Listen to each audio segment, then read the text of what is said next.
So yeah, the inspiration for this channel, guys, started with I mean, I had always wanted to kind of talk about this stuff, guys, and I just didn't really get a chance to. And you know what? Let's go all the way down memory lane. I got my own soundboard, by the way. I brought it back over here, right?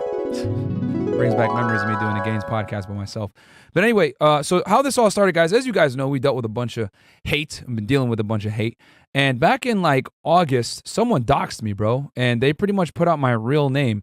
And if you Google my real name, right, it's Amrufal or whatever, y'all know what it is now at this point, you're going to see court documents come back. And one of them is a criminal complaint or an affidavit in support of a criminal complaint that I did when I was an agent, right? And that came out and people figured out, oh, what the hell did this guy used to do? And, you know, they pretty much put 1 and 2 together, and some people are low IQ, you know what I'm saying? Pretty stupid. They're like, oh, he's a snitch. And in my head, I'm like, what the fuck? Like, yeah, a snitch? What are you talking about? No, I'm the one that controls the snitches, bro. I was the agent. I was the controlling agent, you know, because you have informants and everything else like that, which I'm going to break that all down for you guys today. We're going to give you guys a crash course on law enforcement. But the main thing I'm trying to say here is that, so they doxed me, right?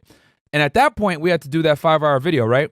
Where we broke down and answered all the questions, you know, from all the haters, which our detractors never talk about that video that we did, but it is what it is, right? We broke down every rumor, down to the T. I came with receipts, recorded phone calls. I came in with a whole bunch of evidence, right, that people were capping. But the smart people know and the other people, you know, don't know.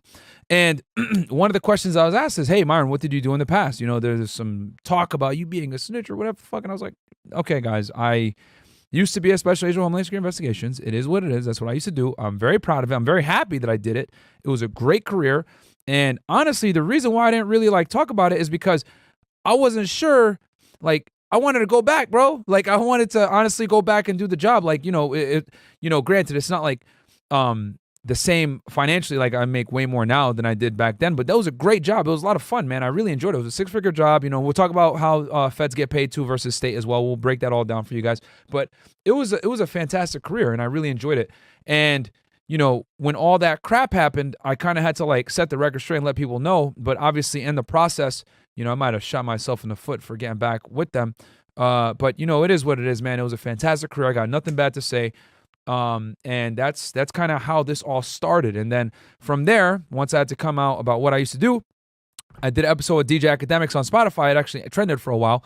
And what happened was we broke down a bunch of criminal cases, big criminal cases that, you know, from hip hop artists and stuff. We talked about the Pooh Shiesty case. We talked about the 6ix9ine case, Casanova, Melly. We talked about a bunch of different cases. And, you know, I pretty much used a lot of my experience in that to, you know, to kind of NBA YoungBoy. We talked about all that stuff. You know, we looked at the criminal documents. We looked at the charges. We looked at the evidence. And, you know, I was giving you guys pretty much my prediction on what's going to happen as far as like, are they going to do time? What are they looking at? You know, the differences between the state and the feds. You know, for some of you guys that know, like Melly's case, for example, is state. It's a murder case versus like Pooh Shiesty and Casanova and 6ix9ine. Those were all federal cases. And we're going to break that down too, the differences between fed and state. But cool. So we went over what led to this, right? Like how I basically got doxxed and now I'm here and it actually ended up making us a new channel. So, okay. Hi, haters, right? And then second, the demand came from after we did the DJ Academics interview. And now third, let's talk about my qualifications to talk about this, right? So who the fuck are you, Myron, to be talking about this stuff? Are you even, you know, qualified? So I'll tell you guys a little bit about myself, right? So I used to be, you know, and I'll go over exactly how my career started and everything. So I was a special agent with Homeland Security Investigations, okay, guys? HSI, all right? And HSI is a component of something called ICE, Immigration and Customs Enforcement. So HSI is an umbrella. So ICE is here, right? You got Immigration Customs Enforcement, and it's broken down into 2 different branches, okay? So it comes down to Immigration and Customs Enforcement, Enforcement and Removal Operations, and then you got Immigration, Customs Enforcement, Homeland Security Investigations, right? So these are the 2 things. ERO, HSI, all right?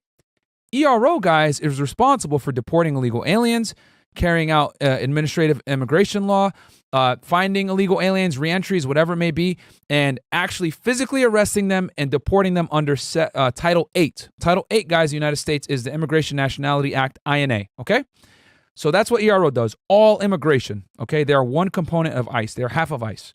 The other half, right, and when I say aliens, guys, I'm talking about illegal aliens, undocumented aliens, immigrants, okay? We call them aliens in the United States because that means they're a foreigner. Okay, they're not a United States citizen. Okay, anyone that is not a United States citizen is referred to as an alien. Let me look at this chat real quick too. Make sure, because y'all about to get a lot of sauce right now. I'm about to break it down for you guys and give you guys the truth on everything. All right. So, okay. So you got ERO, right? They do the immigration law. Then on the other side, guys, those are deportation officers, okay? Deportation officers on the ERO side. Then you got HSI, Homeland Security Investigations. That's the special agents, okay? They do the criminal cases. They do, criminal investigations on money laundering, drug trafficking, drug smuggling, human trafficking, financial crimes, child exploitation, right? Child pornography. They do arms trafficking, arms smuggling. Anything basically, guys, that has to do with affecting interstate commerce or coming in or out of the country, HSI investigates. Okay, they're the largest agency after the FBI, investigative agency after the FBI. They have the second most special agents, and they have the broadest authority of any agency in the United States. Yes, to include the FBI, they have more authority than them. Okay, so that's who I worked for. I worked for them from 2010 to 2013. I was an intern in Boston, Massachusetts. Okay, and then in 2013. I converted over from intern to special agent, and I went to the academy, okay? And the academy, guys, is in Brunswick, Georgia, Glencoe, Georgia, right? FLETC. Now, everyone knows it, right? It's not secret. I went there for about 6 months, and I graduated in 2014, okay? After I graduated in 2014, I went to my first duty office, my first field office, which was in Laredo, Texas, guys. And for some of you guys that don't know, Laredo, Texas is on the Mexican border, baby. It's like right there.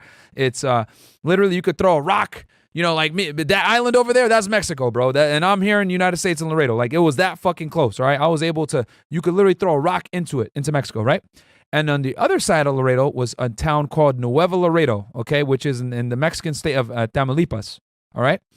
And Interstate 35 flows through Laredo, Texas. It starts in Laredo, Texas, and it goes all the way up to, I think, Minneapolis, if I'm not mistaken. It goes through San Antonio, through Houston, it goes through San Antonio, Austin, Dallas, and then it keeps going up north to all the major cities on the 35 corridor. Houston is Interstate 10, sorry. Right? But on 35, once you get to San Antonio, basically that's a crossroads, which we'll talk about that a little bit more probably when I talk to you guys about how I did smuggling case and everything else like that. But anyway, so I started my career in Laredo, Texas, right? So I was an intern first from 2010 to 2013 in Boston, Massachusetts. Shout out to the Boston field office. Then I went over to the Laredo, Texas office. I was there from 2014 to 2018. Okay, I was there for 4 years. Then I left. I transferred over to the Miami office, okay? And I was in the Miami office from 2018 to 2020. I resigned, guys, December 4th of 2020. And I know you guys are going to ask, hey, what the hell happened? Long story short, I didn't get fired or any of this other stupid shit that people were saying. No, quite frankly, they brought me in. They didn't like my YouTube channel, okay? They said, hey, you got to put this stuff on hold. This isn't appropriate. No, because I was talking about dating and everything else like that, which I completely understand. As a government official, you really don't want to be out in the media like that. I completely understand. That's why they don't want you on social media and everything else like that. So I had a choice to make, guys. And they said, hey, put your stuff on hold. You know what I'm saying? Let's play this out a little bit and see what happens. And I said, no, I can't do that, because at the time, me and Fresh had just invested in the studio. We literally just started because we had gotten into the studio in October. They called me in like November. Like a month later, they called me in for this, to talk to me about this stuff. And I had a decision to make. And I had my YouTube guy was coming down from Chicago. He was moving down here. Shout out to Tom. And Chris was starting to put in more hours with us. So I was like, bro, I got a lot of people that need me. I'm not going to just turn my back on them, and it was scary, guys. I'm not going to lie to you. It was really, really scary because I was working a secure 6-figure job that I enjoyed. I loved, I didn't want to leave. Like I definitely didn't want to leave. And, me being selfish and staying with the agency and leaving everybody else out to dry was just something I couldn't do. I just couldn't fucking do it, bro. We had invested too much in the studio. Guys were counting on me. I made a promise to Fresh that he was going to quit his job and I was going to help him quit his job because he hated his daytime job, bro. He hated that shit. And, and Chris, Chris was relying on us. So I was like, damn. So I quit. I resigned, man. And I'm not going to lie to you guys. I resigned December 4th. I'll never forget. I walked into the office. I turned in my badge. I turned in my creds. I turned in my body armor. I turned in my radio, all my equipment, man. And that shit sucked, bro. It sucked because I truly did enjoy that job. But yeah, so I resigned, and then we started the YouTube channel, started to blow up. You know, obviously when you blow up, right, haters are gonna come. Haters came, they doxed me, thinking I was gonna be embarrassed of it or some shit. The only reason I didn't bring it up, guys, was because I was intending once we hit, you know, our goal, 1,000,000 subs, and you know, I was gonna cut back the shows a bit and then see if I could potentially go back. But I don't know if that's gonna happen. And the thing that sucks too is that I had just got my clearance done. Like I had just went through my second background check. Every 5 years when you have a clearance, you get a background check, and I had just got cleared, bro. And I was like, thank God, you know, because my parents are from Sudan, right? So when you're from certain places in the world, it takes a little bit longer to clear, if you know what I'm saying, right? So, and I'm Muslim and all this other stuff, so I get it. You know, they got to do their due diligence, make sure I'm not some plant or whatever. And yeah, that's what ended up happening. So I got cleared, and then next thing you know, I had to resign. And it is what it is. You know, I'm doing great now. You know, the channel's being super successful. We went through some bullshit, whatever, but hey, what's life without a little bit of adversity? And you know, Fresh and Chris are doing well. You know, better than ever before.